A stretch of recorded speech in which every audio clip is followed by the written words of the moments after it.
யோபின் சரித்திர புஸ்தகம் 40வது அத்தியாயத்துக்கு திருப்பிக் கொள்ள உங்கள் அன்பாய் கேட்கிறேன். யோபு 40வது அத்தியாயம், யோபு 40ஆம் அதிகாரம். இந்த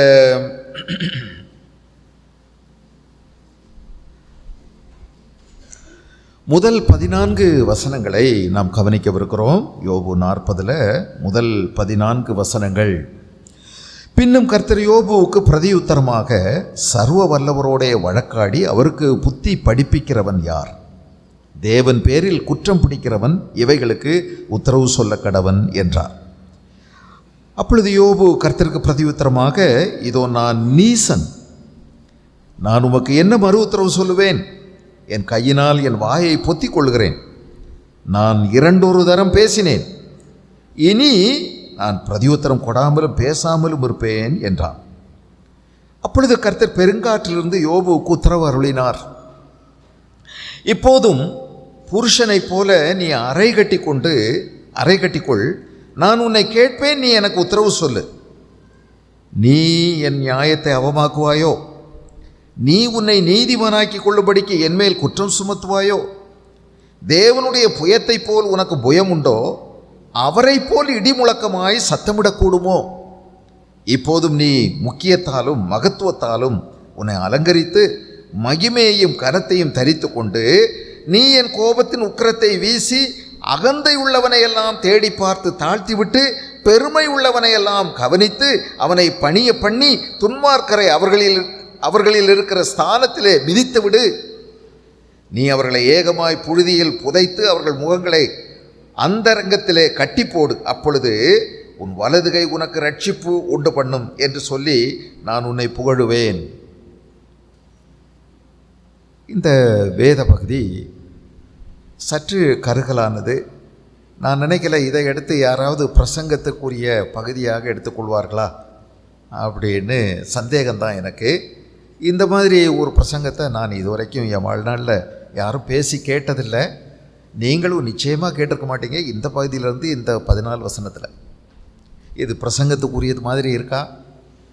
இதில் ஆசீர்வாதமான வார்த்தை இருக்கா? இது கிட்டத்தட்ட ஏற்கனவே ஒரு தடவை வந்துருச்சு. 38ஆம் அதிகாரத்தில் பாருங்கள்.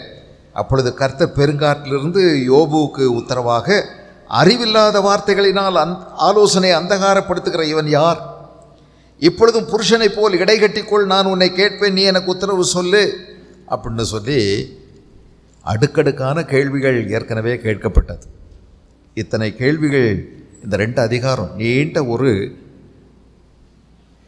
யோபுவோடு உள்ள ஒரு உரையாடல். இந்த பேச்சுக்கு பிறகு திரும்பவும் ஆரம்பிக்குது. அதை பேசியாச்சுல 2 அதிகாரம், ஒரு நீள உரையாடல் யோபுவுக்கும் ஆண்டவருக்கும் இடையில் நடந்துருச்சுல்ல. திரும்பவும் அதே மாதிரி திரும்ப வந்திருக்கு. இதில் நம்ம என்ன கவனிக்கிறது? என்ன செய்தி இருக்குது? பின்னும் கர்த்தர் யோபுவுக்கு உத்தரமாக அப்படின்னு போட்டிருக்கே. அப்போது ஆண்டவர் பேசின பிறகு கொஞ்சம் நிறுத்தியிருக்கிறார். நிறுத்திட்டு திரும்ப பேச்ச ஆரம்பிக்கிறார். ஏன் இந்த இடையில் நிறுத்தினார் அப்படிங்கிறது ஒரு கேள்வி. ஏன் நிறுத்தினார்? அநேகமாக யோபுவுக்கு பதில் சொல்வதற்கு அவர் அவகாசம் கொடுத்துருக்கலாம், நேரம் கொடுத்துருக்கலாம். அவர் இவ்வளவு நேரம் இத்தனை கேள்வி கேட்டார், எந்த கேள்விக்கும் அவர் பதிலே சொல்லலையே, எந்த கேள்விக்கும் பதில் சொல்ல முடியாதே. இதுவரைக்கும் இருக்கக்கூடிய மனிதர்களால் கூட இவ்வளவு நவீன கண்டுபிடிப்புகளுக்கும் ஆராய்ச்சிகளுக்கும் விஞ்ஞான முன்னேற்றத்துக்கு பிறகு கூட நீங்கள் ஒன்றுக்கு கூட பதில் சொல்ல முடியாது. 38, 39 அத்தியாயங்களில் வரக்கூடிய கிட்டத்தட்ட 36 கேள்விகளுக்கு என்ன பதில் சொல்வது? ஒரு பதிலும் சொல்ல முடியாது. யாருக்குமே பதில் தெரியாது. பதிலளிக்கப்படாத கேள்விகள், சொல்லவே முடியாத கேள்விகள். இப்போது யார் பேசுவாரா? யோபு இதுக்கு முன்னாடி தன்னுடைய நண்பர்களிடத்தில் வார்த்தைக்கு வார்த்தை பதில் கொடுத்தார். அது சாதாரண சர்ச்சை அல்ல, பெரும் சண்டையிலே போய் முடிந்தது. யோபுகிட்ட பேசி பேசி பேசி அந்த 3 நண்பர்களும் அலுத்து போனார்கள். அது சாதாரணமான ஒரு பேச்சுவார்த்தையாக தொடங்கி அது சர்ச்சையாக மாறி சச்சரவுகளாக மாறி சண்டையில் போய் முடிந்தது. மாறி மாறி அவர்கள் ஒருவரை ஒருவர் தாக்கியும் கொண்டார்கள் வார்த்தையினால். யோபுவை வாய்சாலகன் என்று அந்த 3 நண்பர்களும் அழைத்தார்கள். வாயாடி, இவன்ட்ட யார் பேசுறது அப்படின்னு சொல்லி அவங்க அடங்கி போனார்கள். யோபுனுடைய பேச்சினால் அவர்கள் அடக்கப்பட்டார். யோபுவுக்கு ஒருத்தரும் பதில் சொல்ல முடியலை. அவர் கேட்குற கேள்விக்கு ஒருத்தரும் பதில் சொல்ல முடியலை. யோபு மீது சாட்டப்பட்ட குற்றச்சாட்டுகள் ஒன்றையும் கூட யோபுனுடைய நண்பர்களால் நிரூபிக்க முடியவில்லை. கற்பனையானவைகளாக இருந்தது. பொது அறிவினால் அவர்கள் யோபுவின் மீது குற்றம் சுமத்த முயற்சித்தார்கள். எதுவும் பலிக்கவே இல்லை. அப்புறம் இவங்க 3 பேரும் பேசி ஓஞ்ச பிறகு வயதில் குறைந்த ஒருவர், அவ்வளவு நேரம் பேசாமல் இருந்தவர், பல நாளாக பேசாதவர் எலிகு என்பவர் பேச ஆரம்பித்தார். ரொம்ப கண்டிப்போடு பேசினார். கடினமான வார்த்தைகளையும் உபயோகித்தார். ஆனாலும் யோபுவினுடைய சூழ்நிலைகளை அவரும் புரிந்து கொண்ட மாதிரி தெரியலை.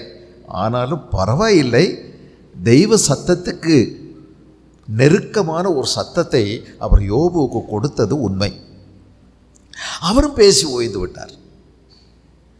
அவரும் இடையில கொஞ்சம் நேரம் கொடுத்துட்டு யோபு பேச ஆரம்பித்த உடனே கொஞ்சம் பொருள் நான் பேசிடுறேன் அப்புறம் பேசுன்னு சொல்லி தடுத்து நிறுத்தி விட்டார். ஆனால் இங்கே ஆண்டவர் பேசுவதற்கு அவகாசம் கொடுக்கிறார். யோபுவுக்கு பேச்சு வரவே இல்லை, பேசுறது ஒன்றுமே இல்லை. ஆண்டவர் பேசு என்று சொல்லுகிறார், ஆனால் பேசுறதுக்கு இல்லை. இப்போது பேசவே இல்லை, அமைதியாக இருக்கிறார். சைலன்ஸ். தேவனுக்கு முன்னாடி அமைதியாக இருப்பது, இதுதான் இப்போது யோபுனுடைய பாவனை. இது ஒரு அற்புதமான ஆராதனையும் கூட. ஆண்டவருக்கு முன்னாடி இவ்வளோ பிரமாண்டமான கேள்விகள், என்ன கேள்விகள் இல்லை, அவருடைய படைப்பை குறித்து, அவருடைய காருண்யத்தை குறித்து, அவருடைய கரிசனைகளை குறித்து, அவருடைய ஞானத்தை குறித்து, அவருடைய ஆலோசனைகளை குறித்து, அவருடைய உயர்ந்த அறிவை குறித்து அநேக விஷயங்களை ஆண்டவர் பேசின பிறகு வாயடைத்து போய் உட்கார்ந்திருக்கிறார். பேசுவதற்கு யோபுவிடத்தில் ஒன்றுமே இல்லை. அவர் அமைதியாக இருக்கிறதை பார்த்து பேசுவதற்கு அவகாசம் கொடுத்தும் அவர் பேசாத போது பின்னும் கர்த்தர் யோபுவுக்கு பிரதியுத்தரமாக ஒரு இடைவெளி இருந்திருக்கிறது. அந்த இடைவெளியில் யோபு பேச முடியவில்லை. அவருடைய வாய் அடைத்து காணப்படுகிறார். சர்வ வல்லவருடைய வழக்காடி அவருக்கு புத்தி படிப்பிக்கிறவன் யார்? தேவன் பேரில் குற்றம் பிடிக்கிறவன் இவைகளுக்கு உத்தரவு சொல்ல கடவன் என்றார். இது சொல்லுன்னு சொல்லி கட்டாயப்படுத்துகிறார். எனக்கு பதில் சொல்லு, உனக்கு பதில் இருந்தால் அந்த பதிலை எனக்கு சொல்லு அப்படின்னு சொல்லி ஆண்டவர் கம்பல் பண்ணுகிறார், நிர்பந்தப்படுத்துகிறார். பேசவே இல்லை, அமைதியாக இருக்கிறாரு. இந்த அமைதிக்கு பிறகு ஆண்டவர் பேசுகிறாரு. பேசி என்ன கேட்குறாரு? யோபுவே, நீ என் மேலே பல குற்றச்சாட்டுகள் சொன்னியே, என்னோட கூட வழக்காடலாம் அப்படின்னெல்லாம் நீ விரும்பினியே, எங்கே நீ என் கூட கொஞ்சம் பேசு அப்படின்னு சொல்லி கேட்குறார். அப்படி பேசுவாரா? 31வது அதிகாரத்தில் யோபு 31ல் யோபு 35 ஆயன் வழக்கை கேட்கிறவன் ஒருவன் இருந்தால் நலமாயிருக்கும். இதோ சர்வ வல்லவர் எனக்கு உத்தரவு அருளி செய்யவும் என் எதிராளி தன் வழக்கை எழுதி கொடுக்கவும் எனக்கு விருப்பம் உண்டு. அதை நான் என் தோளின் மேல் வைத்து எனக்கு கிரீடமாக தரித்துக் கொள்வேனே. அவனுக்கு நான் என் நடைகளை தொகை தொகையாய் காண்பித்து ஒரு பிரபுவை போல் அவனிடத்தில் போவேன். என்ன சொன்னார்? என்ன சொல்ல வந்தார்? என் மேலே யாருக்காவது குற்றம் சுமத்த முடியுமானா குற்றம் சுமத்தட்டுமே, பார்க்கலாம். என் வழக்கை கேட்கிறவன் ஒருவர் இருந்தால் நலமாயிருக்கும்.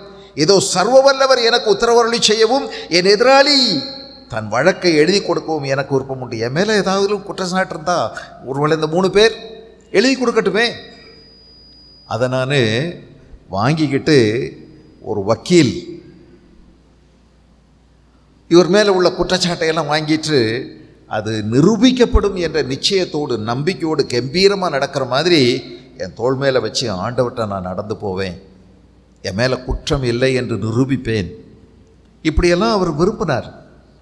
இதெல்லாம் அவருடைய வேதனையில், அவருடைய நெருக்கடியில், அவருடைய மன உளைச்சலில், நீண்ட நாள் துயரத்தில் அவருடைய மனதில் எழுப்பப்பட்ட பல விஷயங்கள். ஆண்டவர்கிட்ட நான் போய் பேசுவேன், நிறைய சர்ச்சை பண்ணுவேன் அவர்கிட்ட அப்படின்னு எல்லாம் சொன்னான். 7ஆம் அதிகாரத்தில் யோபு எழுதின புஸ்தகம் 7ஆம் அத்தியாயத்தில் 20வது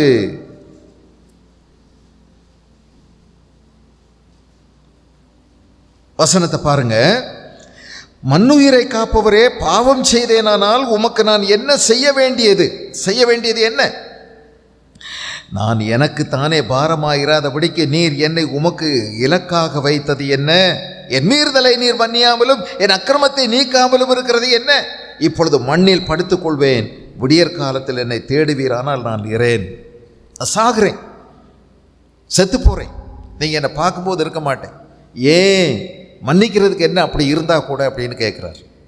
என் மேலே உங்களுக்கு குற்றச்சாட்டு இருந்தால், நான் பாவம் செய்திருந்தா ஏன் என்னை இந்த அளவுக்கு வேதனைப்படுத்துகிறீங்க? மன்னிக்கிறதுக்கு என்ன? இப்போ என்னை போட்டு இவ்வளவு துன்பப்படுத்தின பிறகு விரக்தியில் பேசுகிறாரு. இப்படி படுத்துங்க, பாடுபடுத்துங்க, விடியும் போது பாருங்கள் நான் இருக்க மாட்டேன், செத்து போயிடுவேன். ஏயா என்னை இவ்வளவு கொடுமைப்படுத்துகிறீங்க அப்படின்னு ஆண்டவர்கிட்ட கேட்குறார். 9வது அதிகாரத்தை நீங்கள் கவனிச்சிங்கன்னா யோபு 9:22 பாருங்கள். 9:22 ஒரு காரியம் உண்டு, அதை சொல்கிறேன், சன்மார்க்கனையும் துன்மார்க்கனையும் அவர் அழிக்கிறார். அவர் நல்லவனே அழிக்கிறாரு, கெட்டவனே அழிக்கிறார். நான் நல்லவன், ஆனால் எனக்கும் அதே தான் அவர் செய்கிறார் அப்படின்னு சொல்கிறார்.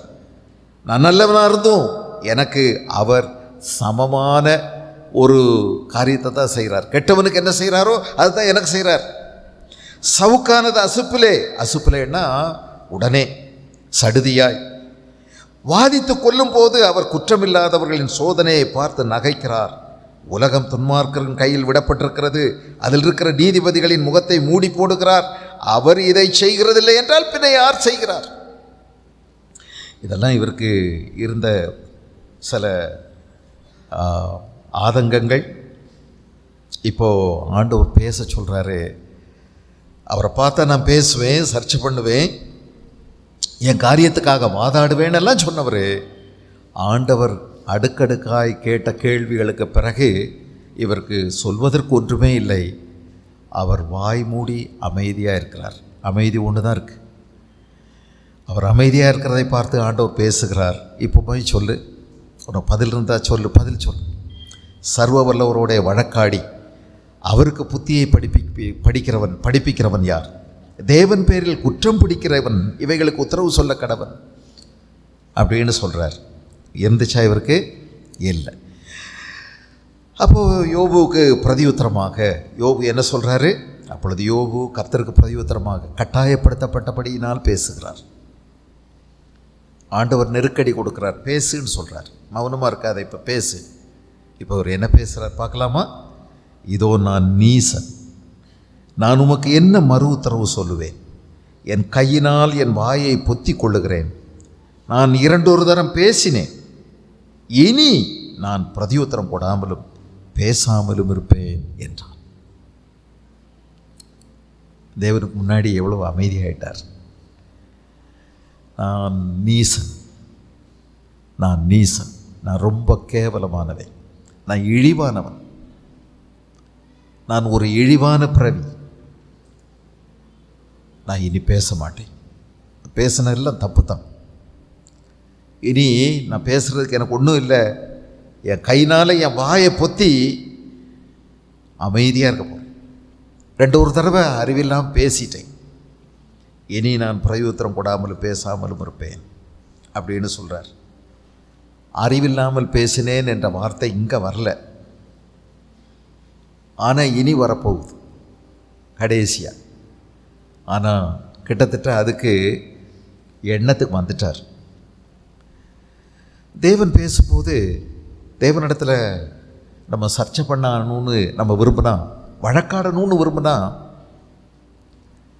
உண்மையிலேயே அவர்கிட்ட பேசுகிறதுக்கு நமக்கு ஒன்றும் இல்லை.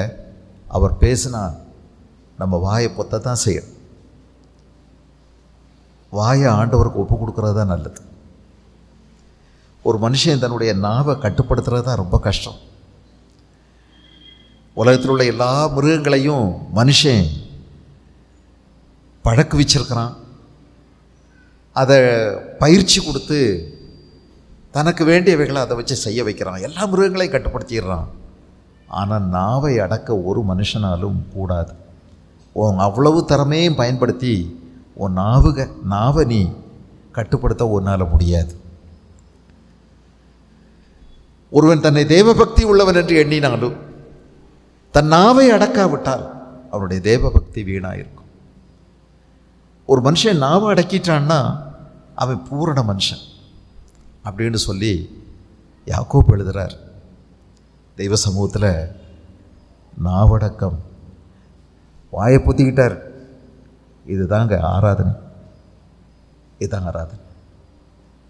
ஆண்டவரோட வழக்காடவோ வாதாடவோ அவருக்கு விரோதமாக பேசவோ முறுமுறுக்கவோ இனி எதுவுமே இல்லை.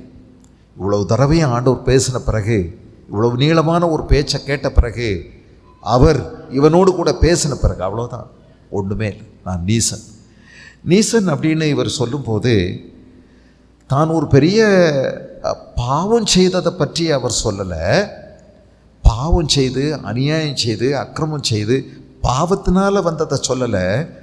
ஆனால் தேவனுக்கு முன்னாடி தான் யார் என்பதை உணர்ந்ததினால் சொல்லுகிறான். இவர் இந்த வார்த்தையை சொல்லியிருக்க கூடாதுங்கிற மாதிரி தான் ஒருவேளை அவருடைய பார்வையில் இதுவரைக்கும். ஏன்னா இவருடைய நண்பர்கள் 3 பேர் பேசினாங்க. நான் நீசன் அவர் ஒருபோதும் சொல்லலை, நான் நீதிமான் அப்படின்னு சொல்லிக்கிட்டே இருந்தார். நீதிமான், நான் பாவம் செய்யலை, நான் இப்படி பண்ணலைன்னு சொல்லி ஒரு பெரிய லிஸ்ட்டே போட்டு காமிச்சார். இன்னொரு பக்கம் சொன்னார், நான் இப்படி செஞ்சேன்னு இன்னொரு லிஸ்ட்டும் போட்டார். சமூகத்தில் நான் என்ன செஞ்சேன், எளியவர்களுக்கு என்ன செஞ்சேன், அனாதைகளுக்கு என்ன செஞ்சேன், விதவைகளுக்கு என்ன செஞ்சேன், நெருக்கடியில் இருந்தவங்களுக்கு என்ன செஞ்சேன், வாயில்லாதவங்களுக்கு என்ன செஞ்சேன், ஊருக்கு உலகத்துக்கு என்ன செஞ்சேன், நான் நல்லவன், சிறந்தவன், நீதிமான், பாவம் செய்யலை அப்படின்னு தான் சொல்லி லிஸ்ட்டு போட்டு காமிச்சார். இப்போ தான் தடவையா ஆண்டவர்கிட்ட நான் நீசன் அப்படின்னு சொல்கிறார். இந்த வார்த்தையை யார்கிட்டையுமே அவர் சொல்லலை. தேவனுடைய வார்த்தையின் வல்லமையை பார்த்தீங்களா? எவ்வளோ காரசாரமான விவாதங்கள் இதுக்கு முந்தி நடந்துச்சு. அப்போலாம் இவருக்கு இந்த மாதிரி ஒரு வார்த்தை வரல, வாயை பொத்த வரல. வாய் நிறைய அடித்தார், நிறைய பேசினார். ஆனால் இன்னைக்கு கர்த்தருடைய வார்த்தை வல்லமை உள்ளது. அவர் அந்த வார்த்தை இவரை மாற்றி அமைச்சிருக்குது. கர்த்தர் பெருங்காற்றிலிருந்து பேசினார் அப்படின்னு போட்டிருக்கு. யோபுவுக்கு இந்த பெருங்காற்றிலிருந்து பேசுவது அவசியமாக இருந்தது. அவரை மாற்றி அமைப்பதற்கு, அவரை மறுசீரமைப்பதற்கு தேவன் பெருங்காற்றிலிருந்து இவருக்கு பேச வேண்டியதாயிற்று. யாரும் செய்ய முடியாத மாற்றத்தை கர்த்தருடைய வார்த்தை செய்திருக்கிறது. கர்த்தருடைய வார்த்தை வல்லமை உள்ளது. கர்த்தருடைய வார்த்தை ஜீவன் உள்ளது. அது இவனை திரும்பவுமாய் மறுசீரமைப்பு செய்திருக்கிறது. என்னை சொல்கிறாரு, நான் நீசன் அப்படின்னு சொல்கிறார். அப்படின்னா நான் ஒன்றுமே இல்லை ஆண்டவரே, உங்களுக்கு முன்னாடி ஒன்றுமே கிடையாது. அதைத்தான் சொல்ல வர்றார். பாவம் செய்ததுனால பாவ அறிக்கை செய்கிறதுக்காக சொல்லப்பட்ட வார்த்தை அல்ல. ஏன்னா யோபுவமாய் ஒரு மனுஷன் இல்லை அப்படின்னு சொல்லி ஆண்டவர் ஏற்கனவே சொல்லிட்டார். உத்தமனும் சன்மார்க்கனும் தேவனுக்கு பயந்து பொல்லாப்புக்கு விலகுகிறவனுமாகிய இவனை போல யாருமே அன்னைக்கு பூமியில் இல்லை அப்படின்னு சாத்தானுக்கு பலமுறை ஆண்டவர் பேசினார். யாராலும் இவன் மேலே குற்றம் கண்டுபிடிக்க முடியவே இல்லை. எவ்வளவு தொலைச்சு அவங்க தேடி துருவி பார்த்த பிறகும் யோபின் மேலே ஒரு குற்றச்சாட்டை கூட அவங்களால நிரூபிக்க முடியலை. அது வேற ஆண்டவருக்கு அந்த 3 நண்பர்கள் மேலே, எலிப்பாஸ், சோப்பார், பில்தாத், இவங்க மேலே ஆண்டவருக்கு கோபம் வந்தது. பேசின விதம், இவர் மேலே அவங்க தொடுத்த குற்றச்சாட்டுகள், தேவன் கோபம் கொண்டார் அவள் மீது. ஆனால் இன்னைக்கு அவர் நீசன் அப்படின்னு சொல்லும்போது இது ஒரு மேன்மையான ஆராதனை. தேவனுடைய சமூகத்தில் தேவனுக்கு முன்பதாக நாம் எவ்வளவா நம்மளை தாழ்த்தணும்ல. நம்ம யார் அவருக்கு முன்பதாக? நம்ம யார்? அவர் நம்ம மேல் வச்ச கிருபை எவ்வளோ பெரியது. யோபுக்கு இதுவரைக்கும் புரியவே இல்லை. தேவன் இவரோடு கூட இருக்கிறத அவர் புரிஞ்சுக்கிட முடியலை. யோபுனுடைய எண்ணமெல்லாம் கர்த்தர் இவரை கைவிட்டு விட்டார், கர்த்தர் இவரை விட்டு விலகி எங்கேயோ தூரத்தில் போயிட்டார். தான் மட்டும் இவ்வளவு நெருக்கடிக்குள்ள ஆகி கண்ணீர் வடித்து கதறி துடித்து உடம்பெல்லாம் கொப்பளங்கள் வந்து அலறி வேதனைப்பட்டு இரவெல்லாம் தூக்கம் இல்லாமல் எல்லாராலும் அவமானமும் நிந்தையும் அடைஞ்சு இவ்வளவு சாவு எப்போ வரும்னு விடிஞ்சா இருட்டும் போது இருட்டின விடியும் போது காத்துட்ருக்கிற இந்த மனுஷன் மேலே கர்த்தருக்கு கருணையே இல்லை அப்படின்னு அவர் நினச்சிக்கிட்டு இருக்கிறார். உண்மை அதுதானா? இல்லை. இப்போ இதெல்லாம் சொன்ன போது ஆண்டவர் பேசினார் பாருங்கள். 38, 39 அத்தியாயங்கள் எழுதியிருக்கிற இந்த விஷயங்களை பேசின போது யோபுக்கு இப்போ புரியுது, நான் இதுவரைக்கும் வந்தது தனியாக வரல, என்னை அறியாத ஒரு கரம் என்னோடு கூட இருந்திருக்கிறது. அவர் என்மேல் எவ்வளவு கரிசனை வைத்திருந்தார், எவ்வளோ அன்புள்ளவராக இருந்தார். என்னை விட்டு கொடுக்கலையே சாத்தானுடைய முழு இஷ்டத்துக்கும். இதுவரைக்கும் நான் வந்தது அவரால் வந்திருக்கிறேன். அவர் என் மேலே எவ்வளோ அக்கறையும் கரிசனையும் அன்பும் வைத்திருந்தார். இதுவரைக்கும் அவருடைய உணர்வெல்லாம் பேசிச்சு உன்னை ஆண்டவர் புறக்கணிச்சிட்டார். He rejected you. அவர் உன்னை forsake பண்ணிட்டார், விட்டு தள்ளிட்டார். ஆனால் இன்னைக்கு அவர் புரிகிறாரு, ஆண்டவர் என் கூட இல்லைன்னா நான் என்னைக்கோ போயிருப்பேனே, சேர்ந்திருப்பேனே. இல்லை, எவ்வளவு நாள் உணர்வுகளுக்கு இடம் கொடுத்துட்டார். இந்த பிரச்சனையெல்லாம் வந்தபோது ஆரம்பத்தில் கொஞ்சம் உறுதியாக இருந்தார் கொஞ்ச நாளைக்கு. அப்புறம் அவருடைய வேதனை அதிகரித்து ஆனபோது அவருடைய உணர்வுகளுக்கு அவர் இடம் கொடுத்துட்டாரு. எழும்பி சபிக்க ஆரம்பிச்சிட்டார். என் பிறந்த நாள் சபிக்கப்படுவதாக, ஒரு ஆண்மகன் பிறந்தான் என்று என்னுடைய தகப்பனுக்கு சொன்ன அந்த நாள் சபிக்கப்பட்டு போவதாக என்று அடுக்கடுக்காய் அவர் ஒரு சுய பரிதாபத்துக்குள்ள அவர் மூழ்கி போனார். என் ஆண்டவர் கைவிட்டு விட்டார். நான் எவ்வளோ கூப்பிடுறேனே, அவர் கேட்க மாட்டேங்கிறாரே. அடுத்தவெல்லாம் நல்லா இருக்கான், இவன் நல்லா இருக்கான், கடவுளை தேடாதவன் நல்லா இருக்கான், நான் கர்த்தரை நேசிக்கிற எனக்கு மட்டும் ஏன் இப்படி? அப்போ அவர் என்னமோ என் மேலே திட்டமிட்டு கொடூரமாக என்னை தாக்கிட்டே இருக்கிறார். அவர் சந்தோஷப்படுறார், நகைக்கிறார். நான் படுற வேதனையை பார்த்து என்று கூட எல்லாம் நினச்சிட்டார். ஆனால் இன்னைக்கு அவருடைய அன்பை புரிஞ்சுக்கிறாரு, அவருடைய கரிசனையை புரிஞ்சுக்கிறாரு. அவர் இவ்வளவு நாள் கூடயே இருந்ததை அவர் உணர்றாரு. அவருடைய கரம் கூட இருந்தது. இவனை இதுவரைக்கும் நடத்தி கொண்டு வந்தது கர்த்தருடைய கரம். சாத்தானுடைய முழு அவனுடைய வல்லமையும் அவன் செலுத்தின போதும் இவனை சாவுக்கு ஒப்பு கொடாமல் இவனை ஒரு பெரிய ஆசீர்வாதத்துக்கு நேராய் வழிநடத்தி கொண்டு போகக்கூடிய ஒரு அற்புதமான, கண்களால் காண முடியாத ஒரு கரத்தை கண்டு பிரமிக்கிறார். ஆண்டவர் முன்னாடி சொல்கிறாரு, அளவில்லாமல் பேசிட்டேன், அறிவில்லாமல் பேசிட்டேன், இனி நான் பேச மாட்டேன், என் வாய் உங்களுக்குரியது. வாயை கர்த்தருக்கு அர்ப்பணிச்சிட்டார். முழு சரண்டர், முழுவதும் ஆண்டவருக்கு ஒரு அர்ப்பணம். அதுதான் ஆராதனை, அதுதான் ஆராதனை. தேவனுடைய சமூகத்தில் நம்மை அர்ப்பணிப்பது தான் ஆராதனை. அது முக்கியமாக நம்ம வாயை ஆண்டவருக்கு அர்ப்பணிக்கணும். இல்லையா? நம்ம எத்தனை தடவை முறுமுறுக்கிறோம், எத்தனை தடவை ஆண்டவருக்கு விரோதமாக பேசுகிறோம்.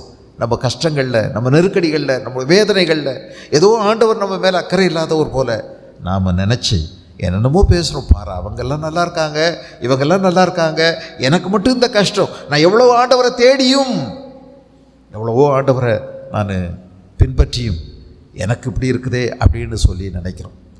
தேவனுக்கு முன்னாடி ஆண்டவர் என்ன ஒன்றுமே இல்லை, நான் நீசன், உமக்கு என்ன மறு உத்தரவு நான் சொல்லுவேன் அப்படின்னு சொல்லி ஆண்டவருடைய சமூகத்தில் அவர் தன்னை தாழ்த்துக்கிறார்.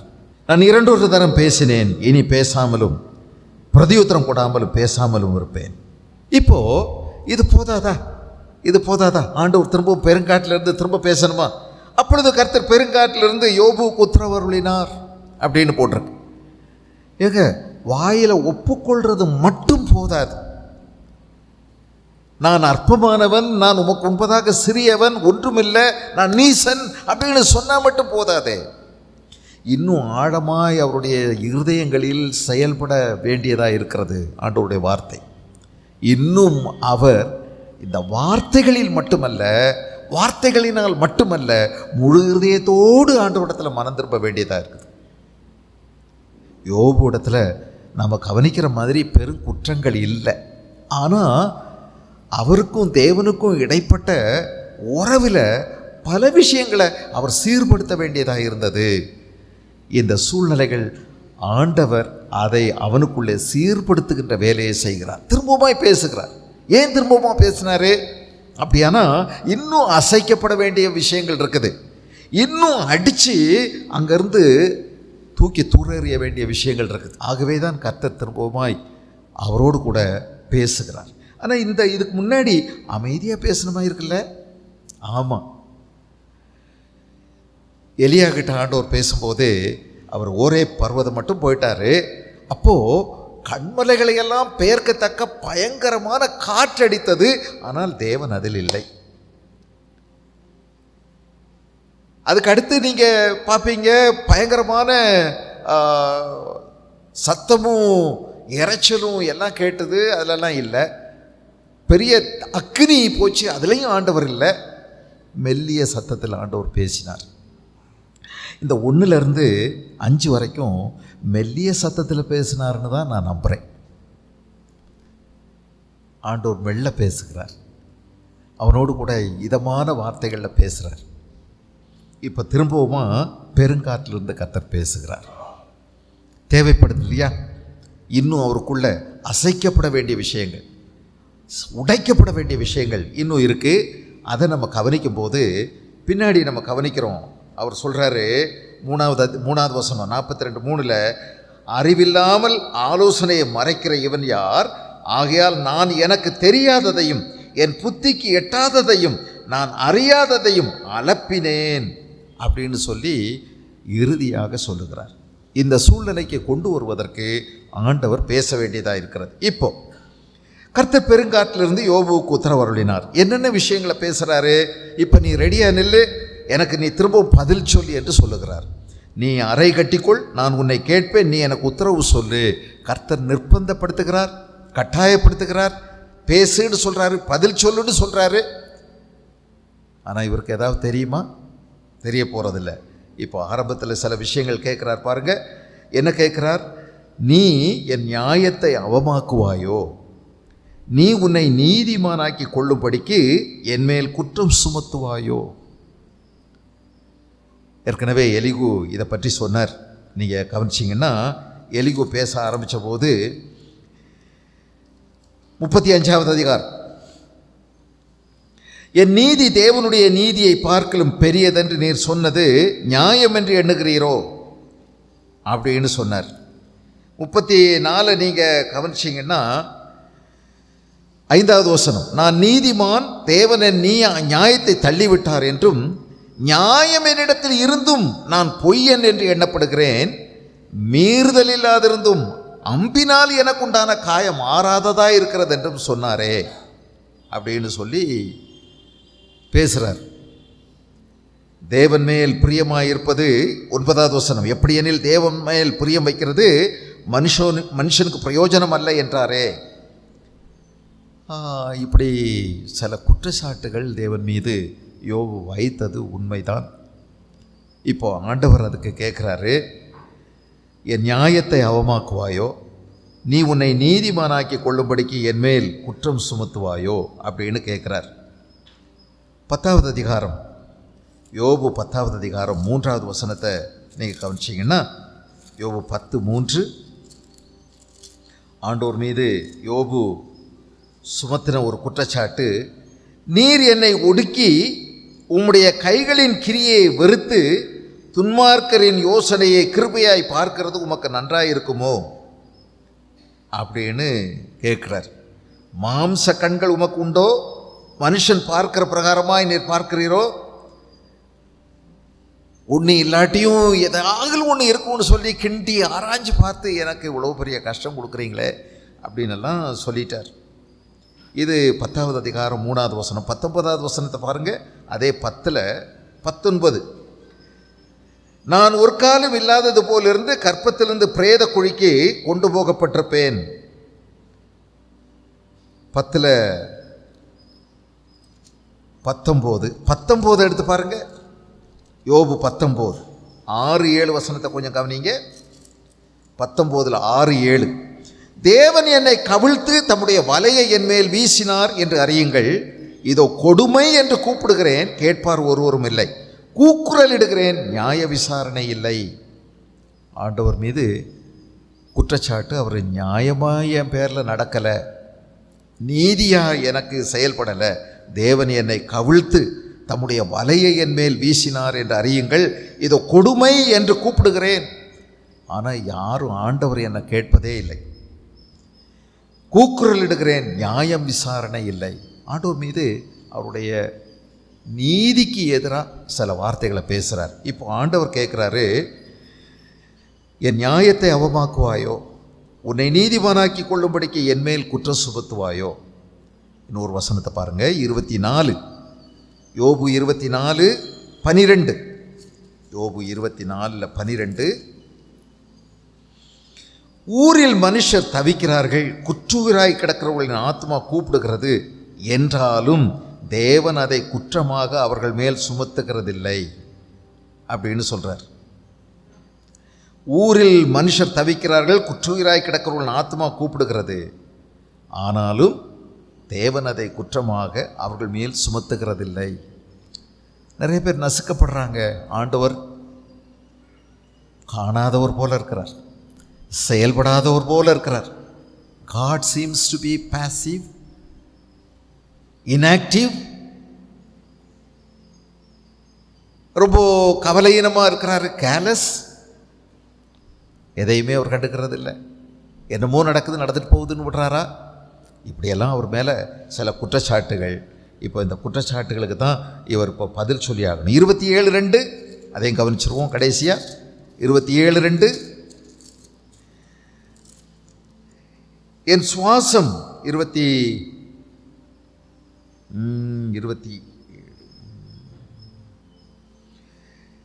என் சுவாசம் என்னிலும் தேவன் தந்த ஆவி என் நாசியிலும் இருக்க மட்டும் என் உதடுகள் தீமை சொல்வதும் இல்லை, என் நாக்கு கபடம் பேசுவதும் இல்லை. என் நியாயத்தை தள்ளி விடுகிற தேவனும். 4வது வசனம் 27:4 என் ஆத்மாவை கசப்பாக்குகிற சர்வ வல்லமை உள்ளவருடைய ஜீவனை கொண்டு சொல்லுகிறேன். பார்த்தீங்களா?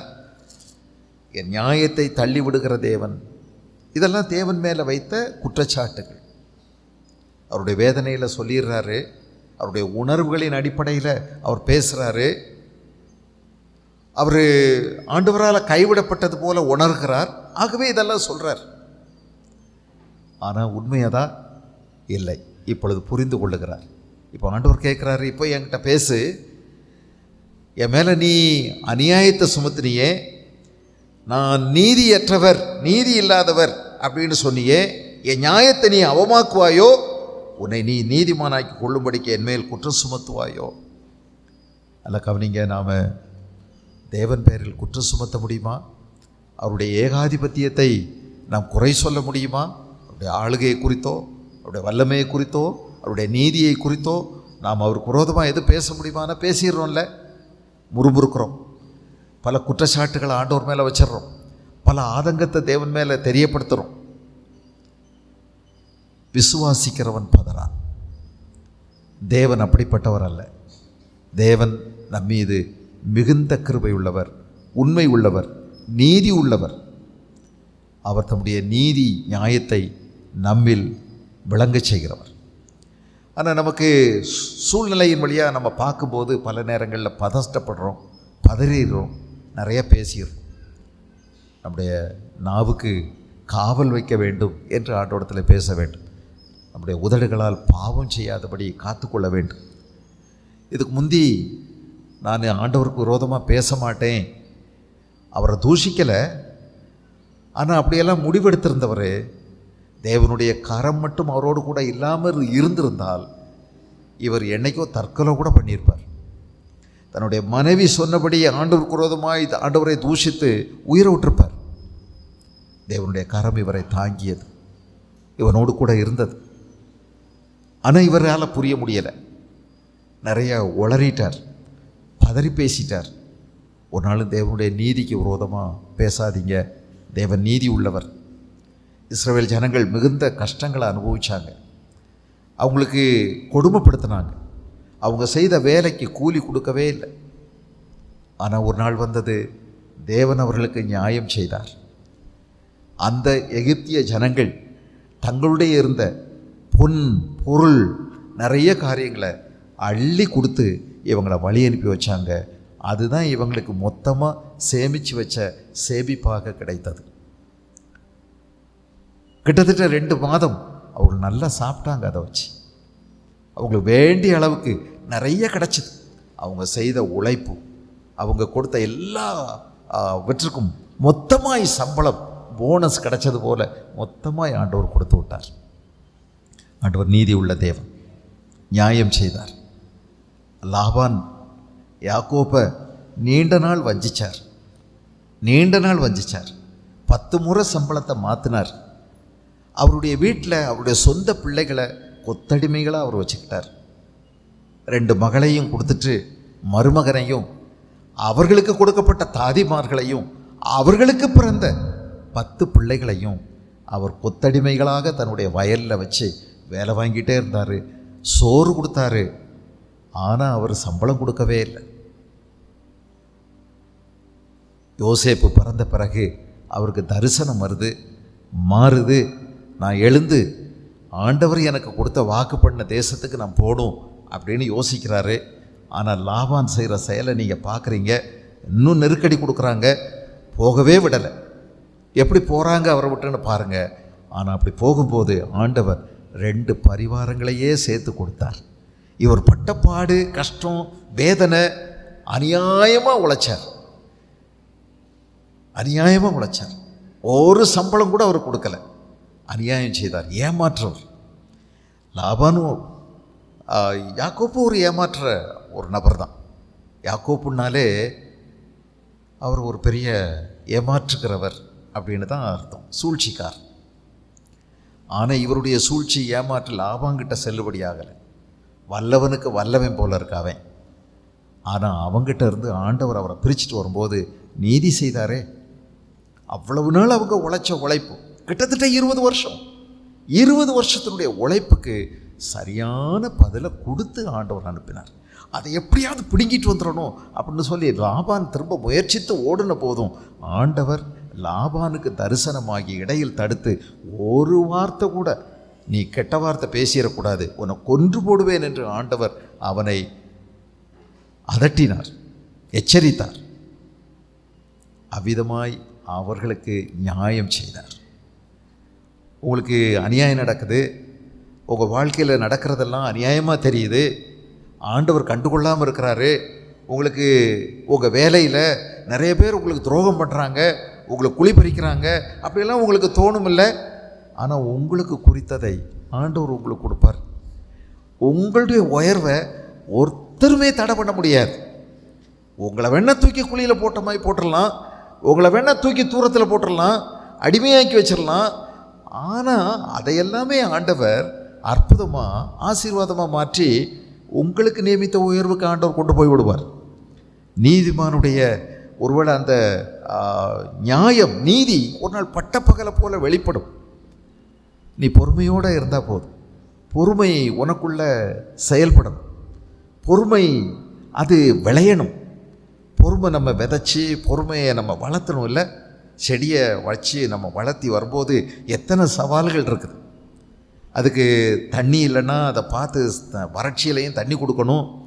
அப்புறம் நிறைய களைகள் இருக்குது, அதுக்கெல்லாம் அதோட போட்டி போட வேண்டியது இருக்குது. ஆனாலும் களையை பிடுங்கி திரும்பவும் செடியை வளர வைக்கணும். அது பிறகு நிறையா புழு பூச்சிகள் இருக்குது, அதுக்கெல்லாம் மருந்து அடித்து எதையோ பண்ணி அந்த சவால்களுக்கெல்லாம் ஈடு கொடுத்து அதை வளர்ச்சி செய்யணுமே. ஒரு நாள் அது கனி கொடுக்கக்கூடிய அளவுக்கு கொண்டு வரணும்னா உங்கள் பொறுமை இதை மாதிரி பூரண கிரியை செய்ய கடவுது. பொறுமை பூரண கிரியை செய்ய கடவுது. பொறுமையாக இருக்கிறவர்களை பாக்கியவான்கள் என்று சொல்லுகிறோமே. யோபனுடைய பொறுமையை பாருங்க அப்படின்னு சொல்லி யாக்கோப்பு எழுதுகிறார். இவருக்குள்ள எவ்வளோ பொறுமையாக இருக்க வேண்டியதாக இருக்குது. கொஞ்சம் பொறுமைக்கு வந்த சோதனையை பார்த்தீங்களா? உங்களுடைய பொறுமை பரிசோதிக்கப்படும், உங்களுடைய விசுவாசம் பரிசோதிக்கப்படும், உங்களுடைய அன்பு பரிசோதிக்கப்படும், உங்களுடைய சாந்த குணம் பரிசோதிக்கப்படும். பரிசோதனைக்கு உட்படுத்தப்படாத எந்த ஒரு வெர்ச்சு, எந்த நற்குணமாக இருந்தாலும் அதை நம்ப முடியாது. The faith which is not tested cannot be trusted. The patience which is not tested cannot be trusted. So ஒவ்வொன்றும், the love which is not tested cannot be trusted.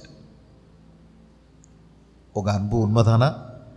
உங்கள் பொறுமை சரியானதுதானா? இது பரிசோதிக்கப்படுகிறது வாழ்க்கையில். கிறிஸ்துவ வாழ்க்கை இயேசுவை போல நம்ம மாறுறதுக்காக கொடுக்கப்பட்டிருக்கிறது. ஏதோ மோட்சத்தில் போய் சேர்றதுக்காக அல்ல, அது நம்முடைய நோக்கம் அல்ல. The purpose of our Christian life is somehow not simply entering into heaven, but become like Jesus. இயேசுவை போல மாறுவது. இயேசுவை போல மாறுவது தானே இல்லாமல் எப்படியோ பரலோகத்தில் போய் எப்படியோ தப்பி தவறி விழுந்துட்டா போதும், அப்படி கிடையாது. அதனால பாருங்கள், கிறிஸ்தவ வாழ்க்கைக்கு இவ்வளோ பெரிய ஒரு புத்தகத்தை ஆண்டவர் கொடுத்துருக்கிறாரு. இத்தனை உயிர் சிற்பங்களை ஆண்டவர் நமக்கு திருஷ்டாந்தங்களாக எழுதி வச்சிருக்கிறாரு. ஏன் அப்படின்னு நீங்கள் கேட்டிங்கன்னா, ஒவ்வொருவரும் ஒவ்வொரு தெய்வீக குணாதிசயங்களில் சாதனை செஞ்சுருக்காங்க. யோபு அது மாதிரி பொறுமையில் பட்டம் வென்றவர். அவருடைய பொறுமைக்கு எவ்வளோ சோதனை பார்த்தீங்களா?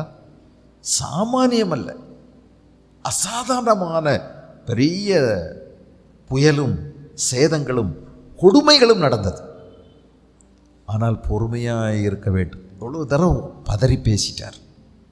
எத்தனை தடவை நாம் பதறி பேசிடுறோம். தேவனை துக்கப்படுத்திடக்கூடாது. இப்படி பேசி பதறி பேசி பேசி ஆண்டவரை வேதனைப்படுத்தக்கூடாது. ஜாக்கிரதையாக நம்முடைய நாவை காத்துக்கணும். தேவனுடைய சமூகத்தில் புரியாட்டி அமைதியாக இருக்கிறது தான் நல்லது. எனக்கு விளங்கலை, ஒரு விளக்கமும் தெரியலை, அமைதியாக இருங்கள். நீங்கள் அமர்ந்திருந்து நானே தேவன் என்று அறிந்து கொள்ளுங்கள். Be still, be silent in the presence of God. அதுதான் தேவனை அறியறதுக்கு நல்ல வாய்ப்பு. அடுத்து என்ன சொல்றாரு பாருங்க, தேவனுடைய புயத்தை போல் 9வது வசனம், உமக்கு புயம் உண்டோ? அவரை போல் இடிமுழக்கமாய் சத்தமிடக்கூடுமோ? இது எதை பற்றி எழுதியிருக்குது? தேவனுடைய வல்லமை. இதுக்கு முந்தின வசனம் 8வது வசனம் தேவனுடைய நீதி. இப்போ தேவனுடைய வல்லமை. தேவனுடைய புயத்தை போல் உமக்கு புயம் உண்டோ? அவரை போல் இடிமுழக்கமாய் சத்தமிடக்கூடுமோ? ஆண்டவருடைய வல்லமைக்கு இவர் எங்கேயோ சவால் விட்டுருக்கிறார். ஆண்டவருக்கு வல்லமை இருக்கா? ஆண்டவருக்கு பலன் இருக்கா? என்ன இதிலிருந்து வெளியே கொண்டு வர்றதுக்கு? அவருக்குள்ள ஒரு சந்தேகம் இல்லை, ஆண்டவருக்கு அப்படி ஒரு பலன் இருக்கா? அவருடைய மனசில் எல்லாமே சாத்தான் செய்கிறது அவருக்கு தெரியாது. யோபுக்கு ஆண்டவர் தான் செய்கிறாருன்னு நினைக்கிறார். செஞ்சவர் எனக்கு இதிலிருந்து விடுதலை கொடுக்க அவருக்கு முடியலை. நானா கஷ்டப்படுறேன், நானா பாடுபடுறேன், நானா வேதனைப்படுறேன், அழுறேன், உருள்றேன், கண்ணீர் வடிக்கிறேன், கத்துறேன், கதறேன், விடுவிக்க யாருமே இல்லை. சில நேரங்களில் அவருடைய மனசுக்குள்ள தேவனுடைய வல்லமையை குறித்ததான கேள்விகள், சந்தேகங்கள். தேவனுக்கு அப்படி ஒரு வல்லமை இருக்கா? அவருக்கு அப்படி ஒரு அதிகாரம் இருக்கா? அப்படின்னு எல்லாம் அவருக்கு சில எண்ணங்கள் வந்துருச்சு. இருக்குதுங்களா தேவனுக்கு? 37வது சங்கீதத்தை பாருங்கள். சங்கீதம் 37 4-5 வசனம். 37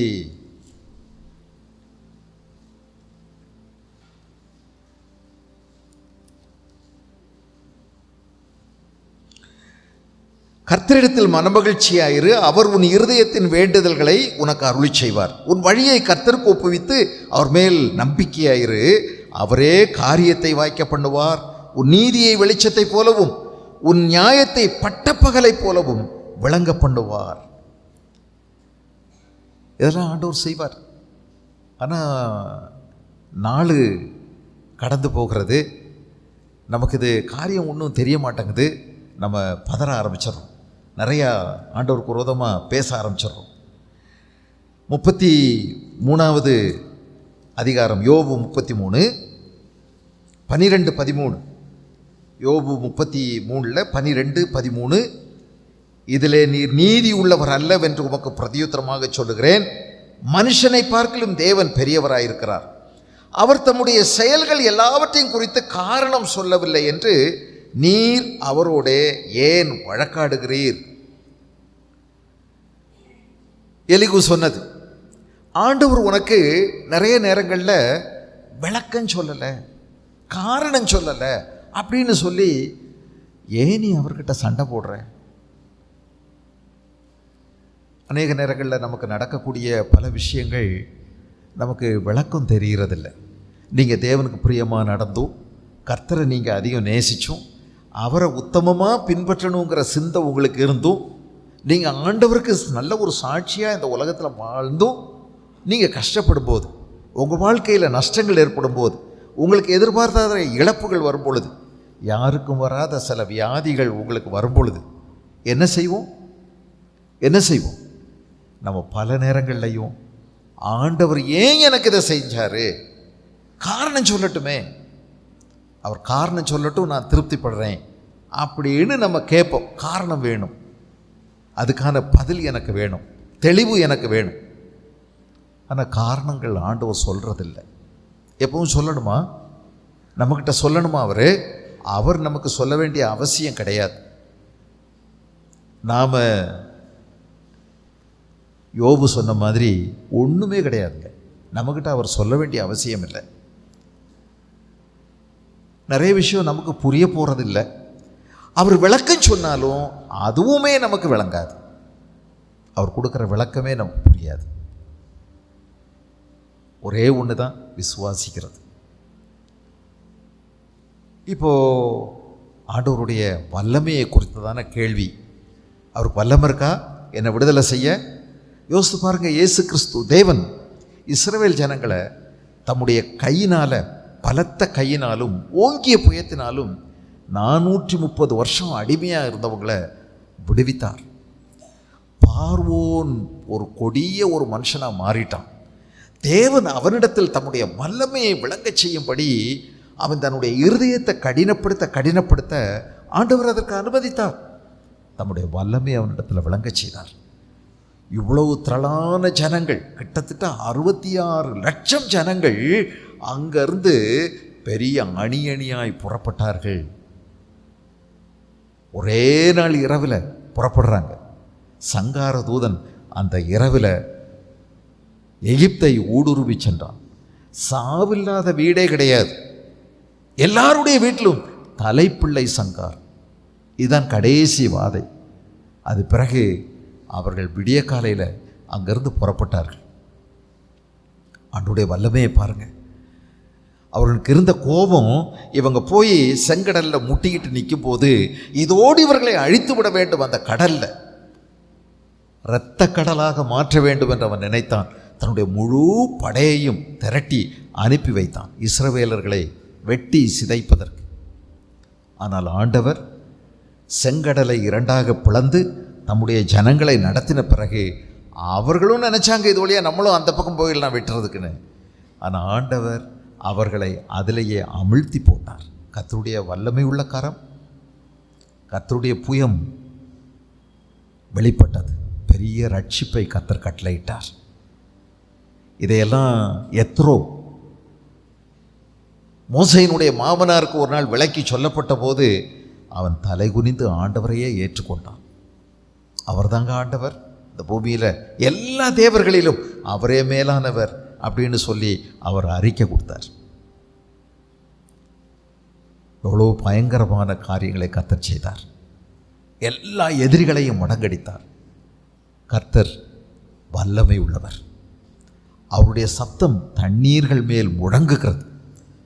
கர்த்தருடைய சத்தம் அதிரச் செய்கிறது. சிங்கம் கர்ச்சித்தால் யார் பயப்படாதிருப்பான்? கர்த்தர் பேசுகிறார். ஆமோஸ் சொன்னார், கர்த்தர் பேசுகிறார், யார் பயப்படாமல் இருக்க முடியும்? ஆண்டவர் வல்லமை உள்ளவர். அவருடைய கரம் வல்லமையான காரியங்களை செய்தது. அவருடைய கரம் நமக்கு ரட்சிப்பை ஏற்படுத்தியது. இந்த பூமியில் சாத்தானுடைய தலையை அவர் நசுக்கினார். ராகாப்பை வதைத்ததும் அவருடைய கரம்தான். ராகாப் என்பது வேதாகமத்தில் சில இடங்களில் வந்திருக்குது. அது எகிப்தை குறிக்கக்கூடிய ஒரு சொல்லு தான். ராகாப்பை வதைத்தது கர்த்தருடைய கரம். ஓங்கிய புயம், பலத்த கரம் நமக்கு ஆதரவாக இருக்கிறது. அவரை போல உனக்கு வல்லமை இருக்கா? அவருடைய வல்லமைக்கு எதிராக எத்தனையோ நேரங்களில் அவர் சிந்திச்சிட்டார். தேவன் சர்வ வல்லமை உள்ளவர். உனக்காக அவர் யாவற்றையும் செய்து முடிக்கிற உன்னதமான தேவன். அவரால் செய்யக்கூடாத ஒன்று இல்லவே இல்லை. அவர் சகலத்தையும் செய்ய வல்லவர். அவர் சொன்னதை தம்முடைய கரத்தினால் நிறைவேற்ற வல்லவர். அவருடைய வல்லமையை குறித்து ஒரு நாளும் நீ சந்தேகிக்க வேண்டிய அவசியமே இல்லை. அவர் உனக்கு செய்கிற காரியங்களை குறித்து உனக்கு விளக்கம் சொல்லலைன்னு சொல்லி நீ ஒரு நாள் அங்கலாய்க்காத. விளங்கிக்கிடக்கூடிய மூல அறிவு நமக்கு இல்லை. அவர் காரணமே சொன்னாலும் உனக்கு 100,000 புது பிரச்சனைகள் ஏற்பட்டுரும். எப்படி நம்ம சின்ன குழந்தைகளுக்கு சில நேரங்களில் அவங்க சில கேள்வி கேட்குறாங்க, நீங்கள் பதில் சொல்லுங்கள், அதை வச்சு திரும்ப 10 கேள்வி கேட்க போகிறாங்க.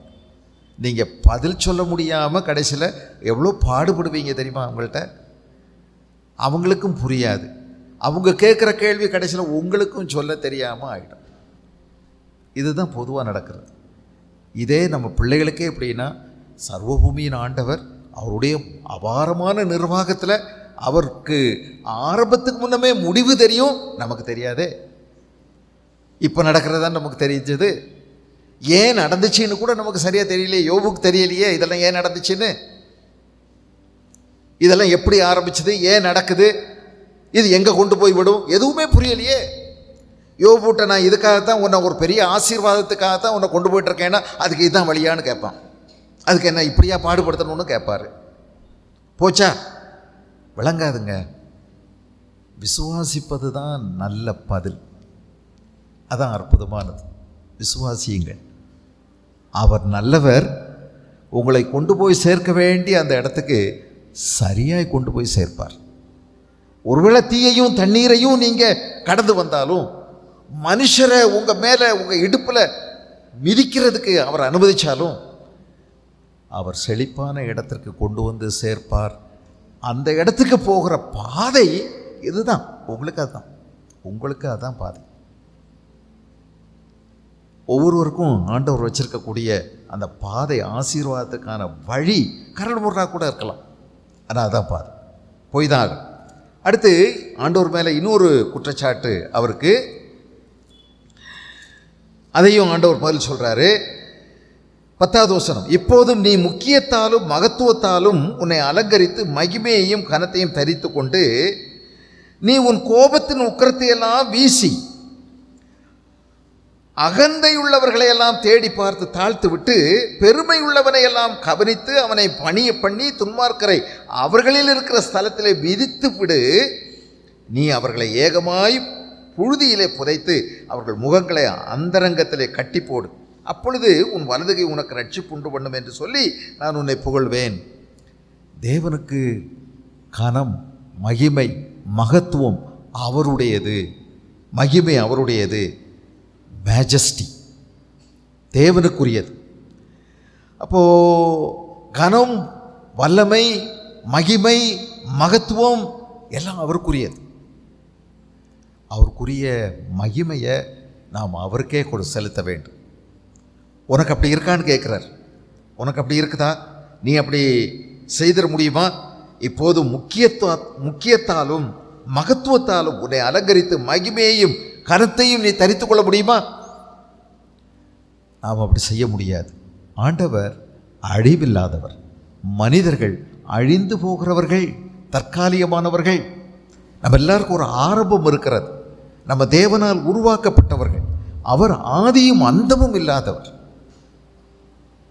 அவர் அல்பாவும் ஒமேகாவுமாய் இருக்கிறார். அவரே சகல கனத்திற்கும், துதிக்கும், மகிமைக்கும், புகழுக்கும், வெற்றிக்கும் பாத்திரமானவர். மனுஷனுக்கு அதை கொடுக்க முடியாது. அது அவருக்குரியது. அவர் எல்லா தேவர்களிலும் மேலானவர், எல்லா துதி ஸ்தோத்திரங்களுக்கும் மேலானவர். நீங்கள் சொல்லக்கூடிய, நாம் சொல்லக்கூடிய எல்லா ஸ்தோத்திர பலிகள் எல்லாம் கூட தகுதியானதல்ல. அதை விட அவர் பெரியவர், துதிக்கு பாத்திரமானவர், புகழ்ச்சிக்கு உரியவர். அவர் ஒருவர் தான் வள்ளல். அப்படின்னு சொன்னால் அவரைத்தான் வள்ளல்னு சொல்ல முடியும். பூமியில் யாரையும் வள்ளல்னு சொல்ல முடியாது. அவர் தாங்க வள்ளல். அவர் எல்லாருக்கும் எவ்வளவு அழகாக கொடுக்குறாரு. சூரியனை உதிக்க செய்கிறாரு, காற்றை சுவாசிக்கும்படி கொடுக்குறாரு, தண்ணீர்னு ஒன்று வச்சுருக்கிறாரு பாருங்கள். நீங்கள் அதை எடுக்கும்போது யோசித்தீங்களா என்னைக்காவது? இப்படி ஒரு விஷயத்தை நம்ம கொடுத்து கழுவுறதுக்கு, அழுக்கெல்லாம் போக்குறதுக்கு ஆண்டவர் வைக்காமல் விட்டுருந்தா நாம் என்ன பண்ணியிருப்போம்? அப்படி ஒன்று இல்லைன்னு வச்சுக்கிடுங்க. அழுக்கான துணியை நம்ம என்ன பண்ணியிருப்போம்? அழுக்கான கைக்கு நம்ம என்ன பண்ணியிருப்போம்? சாப்பிட்ட பிறகு என்ன பண்ணுவோம்? இப்படி ஒன்று ஆண்டவர் வச்சிருக்கிறார் பாருங்க. உடம்பு அழுக்க போக்க என்ன பண்ணியிருப்போம் நாம்? ஆண்டவர் சுவாசிக்க காற்றை வச்சிருக்கார், தண்ணியை வச்சிருக்கிறார், மழையை கொடுக்குறார், சூரிய வெளிச்சத்தை கொடுக்குறார். அவர் தாங்க வள்ளல். அவர் தான் வள்ளல். நம்ம இதெல்லாம் போய் வாங்கணும் அப்படின்னு நினச்சிங்கன்னா, ஆஸ்பத்திரி போனீங்கன்னா ஒவ்வொன்றுக்கும் பில் போட்டு நம்மளால் கட்ட முடியாத அளவுக்கு பில்லை போட்டுருவான். எந்த புகழ்ச்சிக்கும் அவர் ஒருவர் தான் தகுதியானவர், எல்லா புகழ்ச்சிக்கும் உரியவர், எல்லா மகிமைக்கும் பாத்திரர். மனுஷனை நம்ம சும்மா புகழ்கிறோம், வஞ்சனையாக புகழ்கிறாங்க. தகுதியில்லாத மக்களை எல்லாம் சும்மா புகழ்கிறாங்க. அப்படி புகழ்கிறதே தங்களுக்கு ஏதாவது ஒரு ஆதாயத்துக்காக தான். எத்தனை பேர் கட் அவுட் வைக்கிறாங்க பார்த்தீங்களா? பெரிய பெரிய கட் அவுட்டாக எதுக்கு வைக்கிறாங்க? தங்களை அந்த கட் அவுட்டில் போட்டுக்கிறதுக்காக தான் அப்படி ஒரு கட் அவுட் வைக்கிறாங்க. அது ஓரத்தில் பாருங்கள், இவங்களுடைய ஃபோட்டோ இருக்கும். அதை பிரபலப்படுத்தணும், தங்களை பிரபலப்படுத்துறதுக்கு தான் ஒரு பெரிய கட் அவுட் வைக்கிறாங்க. அதுக்கு தான் அது. எல்லாமே சுயநலம் தானே. எல்லாம் சுயநலம் தான் அரசியல். அரசியலுக்கு இன்னொரு பெயர் தான் சுயநலம், சுயநலமானது. ஆனால் தேவன் எவ்வளவு கிருபை உள்ளவர். அவர் நமக்கு எவ்வளவு தாராளமாக கொடுக்குறார், எவ்வளோ தாராளமாக செய்கிறார். எல்லாவற்றையும் நமக்கு ஈவா அருளி செய்கிறார். எல்லாமே இலவசம்தான். அவர் தான் புகழ்ச்சிக்கு காரணர், அவர் தான் மகிமைக்கு பாத்திரர். அவருடைய ஆளுகையை பார்த்தீங்களா? அவருடைய கவர்மெண்ட், அவருடைய அட்மினிஸ்ட்ரேஷன் என்ன செய்கிறாரா? பெருமை உள்ளவைகளையெல்லாம் கவனித்து அவனை பணிய பண்ணு. உனக்கு திறமை இருந்தா துன்மார்க்கிற அவர்கள் இருக்கிற சாணத்தில் மிதித்து போடு, அவர்களை ஏகமாய் புழுதியிலே புதைத்து அவர்கள் முகங்களை அந்தரங்கத்திலே கட்டி போடு, எங்கே நீ செய் பார்ப்போம் அப்படிங்கிறார். இப்படி சொன்னால் உங்களுக்கு புரியாது. நேபுகாத் நேச்சார்னு ஒரு பெரிய மனுஷன் இருந்தார். அவர் சரித்திரத்தில் ரொம்ப புகழ் வாய்ந்தவர். அவரை எல்லா ராஜ்யத்தையும் அவருடைய கைகளை அவர் அன்னைக்கு கொண்டு வந்துட்டார். அவரை மாதிரி வேறு யாருமே இல்லை சரித்திரத்தில், ஆண்டவங்க இல்லை, அவ்வளோ வல்லமையானவர் அப்படின்னு சொல்லிகிட்டு இருக்கும்போது அவர் சொன்னார்ல, ஏன் திறமை, ஏன் ஞானம், ஏன் பலன், நான் கட்டின மகா பாபிலோன் அப்படின்னு சொல்லும்போது மேலேருந்து ஒரு சத்தம் கேட்குது, நீ இன்னைக்கே மனுஷனுடைய ஆட்சியிலிருந்து தள்ளப்படுவாய். அவனை பற்றி என்ன இருக்குது? சில காலம், ஒருவேளை 5-6 ஆண்டுகள் மாட்டை போல புல்ல தின்னாங்க. பூமியின் பனியிலையும் மழையிலையும் வெயிலையும் நனைந்தான். அவனுடைய நகங்களெல்லாம் வளர்ந்து மிருகங்களைப் போல ஆயிற்று. அவனுடைய முடிகளெல்லாம் அப்படி மாறிற்று, எருமையினுடைய முடிமாயி ஆயிடுச்சு. மனுஷரிலிருந்து தள்ளப்பட்டான். ஒரு நாள் அவனுக்குள்ள புத்தியை திரும்ப கொண்டு வந்தார். 4வது அதிகாரத்தை பாருங்கள், தானியேல். அங்கே என்ன இருக்குது? அவனுக்கு புத்தி திரும்பின போது அவன் ஒரு வார்த்தை சொல்கிறான். அவனுக்கு பரலோகத்தின் தேவனை நோக்கி பார்க்கிறான். 30வது வசனத்தில், இது என் வல்லமை, என் பராக்கிரமத்தினால், என் மகிமை பிரதாபத்துக்கென்று ராஜ்யத்துக்கு அரண்மனையாக நான் கட்டின மகா பாபிலோன் அல்லவா என்று சொன்னான். இந்த வார்த்தை ராஜாவின் வாயில் இருக்கும் போதே வானத்திலிருந்து ஒரு சத்தம் உண்டாகி, ராஜாவாகிய நேபுகாத் நேச்சரே, ராஜ்யபாரம் உன்னை விட்டு நீங்கிற்று. மனுஷர் நின்று தள்ளப்படுவாய், வெளியின் மிருகங்களோட சஞ்சரிப்பாய், மாடுகளைப் போல புல்லை மேய்வாய். இப்படியே உன்னதமானவர் மனுஷருடைய ராஜ்யத்தில் ஆளுகை செய்து தமக்கு சித்தமாயிருக்கிறவனுக்கு அதை கொடுக்கிறார் என்பதை நீ அறிய மட்டும் 7 காலங்கள், ஒருவேளை 7 வருஷம் உன்மேல் கடந்து போகும் என்று உனக்கு சொல்லப்படுகிறது என்று விளம்பினது. அது பிறகு இந்த 7 வருஷத்துக்கு பிறகு அவனுக்குள்ள புத்தி திரும்ப வந்தது. 36வது வசனம், அவ்வேளையில் என் புத்தி எனக்குள் திரும்ப வந்தது, என் ராஜ்யபாரத்தின் மேன்மைக்காக என் மகிமையையும் என் முகக்கலையும் எனக்கு திரும்பி வந்தது. முகக்கலையை கூட அவர் கொடுக்கிறாராம், தோற்றத்தை கூட அவர் உருவாக்கியிருக்கிறார். ஒரு ராஜாவுக்கு அவனுக்குரிய ஒரு தோற்றம் வேணும். அந்த தோற்றம் கூட, அந்த முகக்கலையை கூட அவர் கொடுத்திருக்கிறார். என் மந்திரிமாரும் என் பிரபுக்களும் என்னை தேடி வந்தார்கள், என் ராஜ்யத்திலே நான் சிறப்படுத்தப்பட்டேன், அதிக மகத்துவமும் எனக்கு கிடைத்தது. அப்போ அவன் என்ன எழுதி வச்சான் பாருங்க, ஆகையால் நேபுகாத் நேச்சாராகிய நான் பரலோகத்தின் ராஜாவை புகழ்ந்து உயர்த்தி மகிமைப்படுத்துகிறேன். அவருடைய கிரியையெல்லாம் சத்தியமும் அவருடைய வழிகள் நியாயவுமானவைகள். அகந்தையாய் நடக்கிறவர்களை தாழ்த்த அவராலே ஆகும் என்று எழுதினான். அகந்தையாய் நடக்கிறவர்களை தாழ்த்த அவரால் ஆகும். முடியுமா? இதெல்லாம் தான் கேட்குறார். உன்னால் இது செய்ய முடியுமா? செய்ய முடியுமா? இதை முடியாது. மனுஷனுக்கு மனுஷன் செய்யணும்னு நினச்சா எப்படி போய் முடியுது பாருங்க. எப்படியெல்லாம் அது போயிட்டுருக்குது. அது ஒரு தொடர் கதையாக போயிட்டுருக்கு. எத்தனை கொலைகள் அடுக்கடுக்காக நடக்குது. மனுஷனுக்கு மனுஷன் செய்ய முடியாது. தேவன் செய்கிறார். மனுஷனுடைய ராஜ்யத்தில் தேவன் ஆளுகை செய்கிறார். அவருடைய ஏகாதிபத்தியம், அவருடைய ஆளுகை, அவருடைய அட்மினிஸ்ட்ரேஷன், அவருடைய நிர்வாகத்தை பாருங்க, அழகாக செய்து கொண்டிருக்கிறார். தண்டிக்கிறதுக்கு அவர் நேரம் பார்த்து தண்டனையை கொடுக்கிறார். எல்லாம் அவருடைய நிர்வாகம் தான். அமலேக்கியர்களுக்கு 430 வருஷம் ஆண்டவர் வாய்ப்பு கொடுத்தார். அவருடைய இரக்கம் அவர்களுக்கு வாய்ப்பு கொடுத்தது. அவர்கள் மனம் திரும்பாத போது கர்த்தர் அவர்களுக்கு ஒரு முடிவை கட்ட சித்தம் கொண்டார்.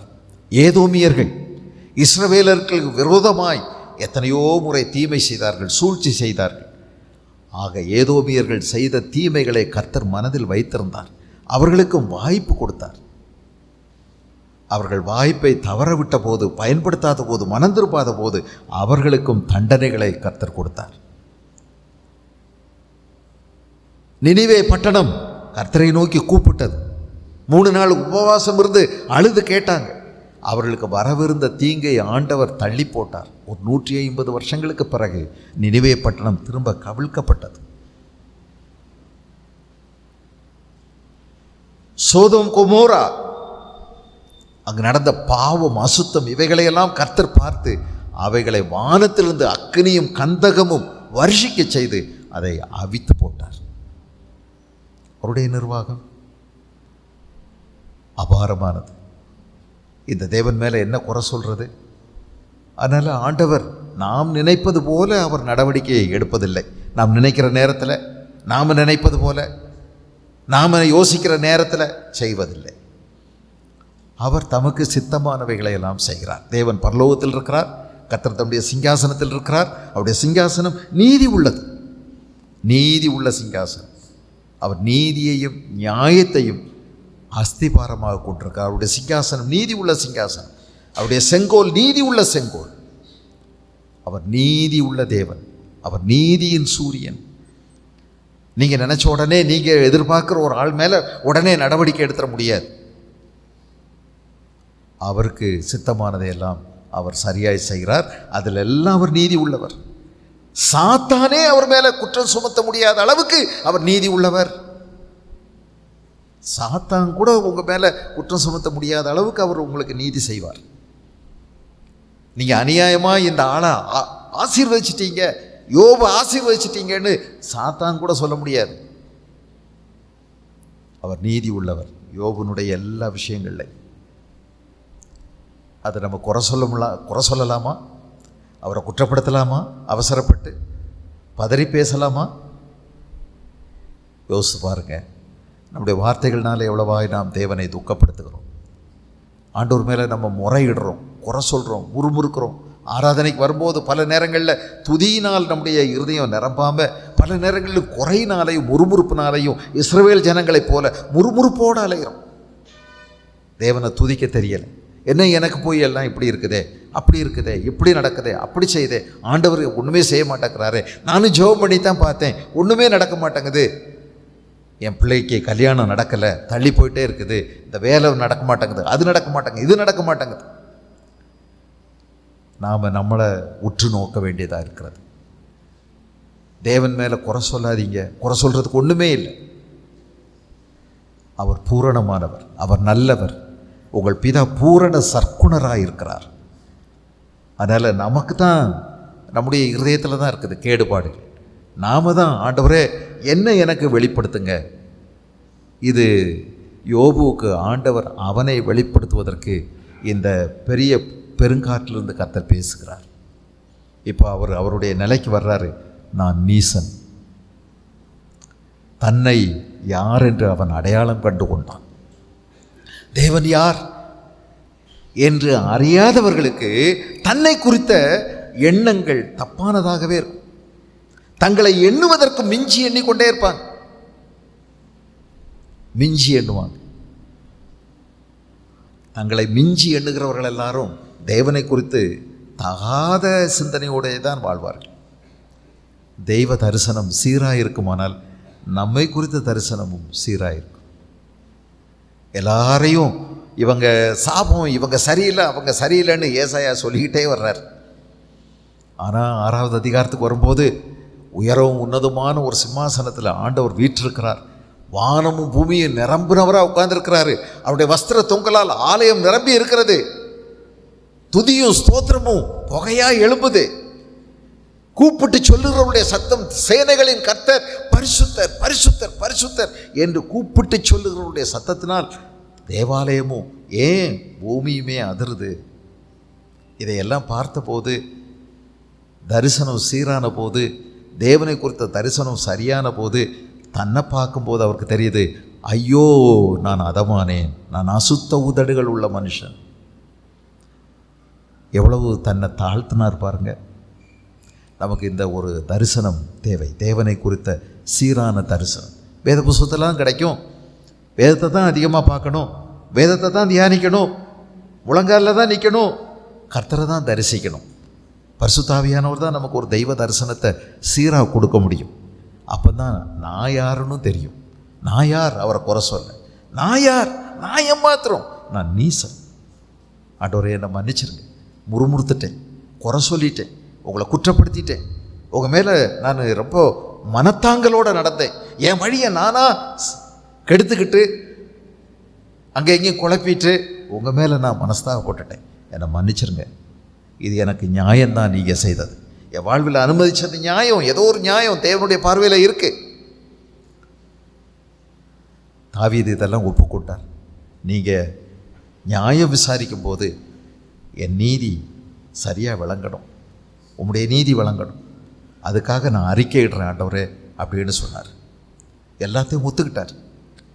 நியாயம்தான், இது எனக்கு வேணும், இது எனக்கு அவசியம், இது எனக்கு தேவையாக இருக்குது, கர்த்தர் இதை நோக்கத்தோடு தான் அனுமதிச்சிருக்கிறார்.